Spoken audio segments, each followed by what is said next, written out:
सम्पूर्णमा नमस्कार अनि आई होप तपाईँहरू सबैजना सन्चै हुनुहुन्छ होला अनि म पनि ठिक छु। अनि अघिल्लो भिडियोमा चाहिँ मैले तपाईँहरू सामु ब्लड प्रेसर के हो भनेर त्यसको बारेमा छलफल गरेको थिएँ अनि तपाईँहरूले हेर्नुभयो होला। अनि आज चाहिँ म तपाईँहरूलाई हाई ब्लड प्रेसर के हो र लो ब्लड प्रेसर के हो, यो भयो भने कस्ता कस्ता लक्षणहरू देखा पर्छन् अनि यसको रोकथाम गर्न हामीले के गर्न सकिन्छ अनि त्यसको बारेमा चाहिँ म तपाईँहरूमाझ छलफल गर्नेछु। हाई ब्लड प्रेसर, उच्च रक्तचाप अथवा मेडिकल भाषामा यसलाई हाइपरटेन्सन पनि भन्ने गरिन्छ। र यो भनेको के हो त भन्दा जब नलीमा चाहिँ रगत जोडले बग्न थाल्छ, जस्तै पानीको पाइपमा पानीको फ्लो चाहिँ जोडले बग्यो भने पानीको पाइप फुट्न पनि सक्छ होइन।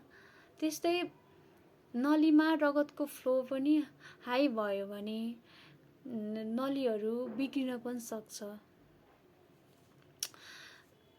लामो समयसम्म ब्लड प्रेसर बढिराख्यो भने हाम्रो मुटुमा अनि मस्तिष्कमा अनि त्यस पछाडि मृगौलामा र आँखामा समेत क्षति पुर्याउन सक्छ। र उच्च रक्तचाप भयो भनेर हामीले कसरी थाहा पाउने त? उच्च रक्तचाप हुँदा हाम्रो शरीरमा कस्ता कस्ता खालका लक्षणहरू देखा पर्छन् अनि जस्तै हामीलाई बिहानको समयमा चाहिँ हाम्रो पछाडिपट्टिको भाग चाहिँ यहाँ टाउको दुख्ने गर्दछ अनि त्यस पछाडि चक्कर लाग्ने अनि आँखा धमिलो देख्नु अनि त्यस पछाडि हाम्रो मुटु छिटो छिटो चलेको महसुस हुनु अनि कतिपय अवस्थामा नाकबाट पनि रगत बग्ने गर्दछ अनि त्यस पछाडि र छाती भारी हुने जस्ता समस्याहरू लक्षणहरू देखा पर्छन्। र कहिलेकाहीँ चाहिँ लक्षण नदेखिन पनि सक्छ। यसै कारण उच्च रक्तचापलाई साइलेन्ट किलर डिजिज पनि भन्ने गरिन्छ। र अब यसको रोकथाम गर्न हामीले के गर्न सकिन्छ त? व्यक्तिगत तर्फबाट भन्दा नुन कम खाने अनि नियमित व्यायाम गर्ने, तेल अथवा चिल्लो पदार्थहरू कम खाने अनि तनाव कम गर्ने अनि नियमित रूपमा ब्लड प्रेसर चेक गराउने गऱ्यौँ भने चाहिँ हामी चाहिँ हाई ब्लड प्रेसरबाट चाहिँ बच्न सकिन्छ। लो ब्लड प्रेसर, न्यून रक्तचाप अथवा यसलाई मेडिकल भाषामा हाइपोटेन्सन पनि भन्ने गरिन्छ। लो ब्लड प्रेसर भनेको के हो त भन्दा जब नलीमा चाहिँ ब्लड चाहिँ कम फ्लोमा बग्न थाल्छ हैन। अब चाहिँ म तपाईहरुमा लो ब्लड प्रेसर, न्यून रक्तचाप अथवा मेडिकल्ली भाषामा चाहिँ यसलाई हाइपोटेन्सन पनि भन्ने गरिन्छ। यो भनेको के हो त भन्दा जब चाहिँ नलीमा रगतको मात्रा, रगतको फ्लो चाहिँ कम बग्न थाल्छ अनि कम जोडले बग्न थाल्छ, जसले गर्दा चाहिँ हाम्रो मस्तिष्कमा अनि त्यस पछाडि शरीरका अङ्गहरूमा चाहिँ रगत पुग्न सक्दैन अनि जसले गर्दा चाहिँ हामीलाई कमजोरी महसुस गराउँछ।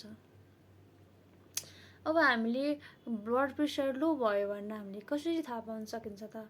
के कस्ता लक्षणहरू देखा पर्छन् त? म त्यसको बारेमा तपाईहरुमाझ भन्नेछु। हामीलाई टाउको दुख्छ अनि त्यस पछाडि डिङाटा लाग्ने अनि त्यस पछाडि आँखा धमिलो देख्नु अनि मुटु छिटो अथवा कम चलेको महसुस हुनु अनि हाम्रो हात खुट्टा चिसो हुनु अनि सास फेर्न गाह्रो हुनु, कमजोर भएको महसुस हुनु अनि थकान महसुस हुनु जस्ता लक्षणहरू देखा पर्छन्। र यसको रोकथाम गर्न हामीले के उपायहरू अपनाउन सकिन्छ त?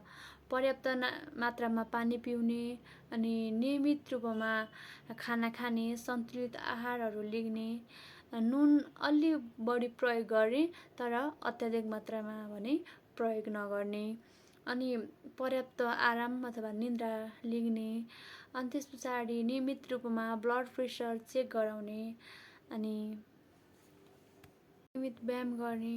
हामीले यी उपायहरू अपनायौँ भने हामी ब्लड प्रेसर कम हुनबाट बच्न सकिन्छ।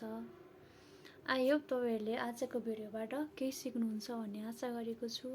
अनि केही कमी कमजोरी भयो भने कमेन्ट गरिदिनु होला, अनि म आगामी दिनहरूमा सुधार्ने छु। Thank you everyone, by by.